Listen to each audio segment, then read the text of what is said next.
Guys, আসসালামু আলাইকুম। আজকে আমরা চলে এসেছি এমন একজন মানুষের কাছে যে শীতে গোসল না করেই পার করে দিচ্ছে শীতকাল। সো আমরা এখন তার সঙ্গে কথা বলবো, চলুন তার সঙ্গে কথা বলা যাক।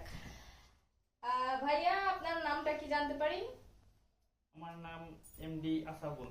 আপনি মুখ থেকে কাঁথাটা সরান। না আপু, শীত লাগে। কি বলেন এইগুলা ভাইয়া?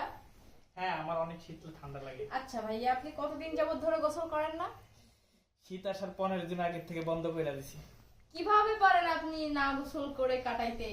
এইটার মজা তো যারা গোসল না করে তারাই বুঝে। আসলে আমার অনেক ঠান্ডা লাগে, ঠিক আছে, এই জন্য আমি গোসল করা বন্ধ করে ঠান্ডা লাগে বুঝলাম, তাই জন্য আপনি গোসল করবেন না? এই যে আপনার সাথে এখন কথা বলতেছি না, তাই আমার অনেক ঠান্ডা, কাঁপুনি আসতেছে, অনেক ঠান্ডা লাগতেছে।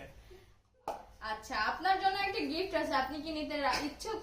হ্যাঁ, যদি কম্বল দেন, শীতের কিছু দেন, তাইলে নিতে পারি, অন্য কিছু নিতে পারবো না। হ্যাঁ ভাই, আপনার জন্য একটা কম্বলই এনেছি। দর্শক, আপনারা দেখতে পাচ্ছেন আমি এখন তাকে একটা কম্বল গিফট করবো। ভাইয়া, এটা আপনার জন্য। আপু, আমি হাত দিয়ে ধরতে পারবো না, আমার শীত লাগে, আপনি পরায় দেন আমার। আশ্চর্য। থ্যাংক ইউ আপু, আপনাকে অনেক ধন্যবাদ। ঠিক আছে।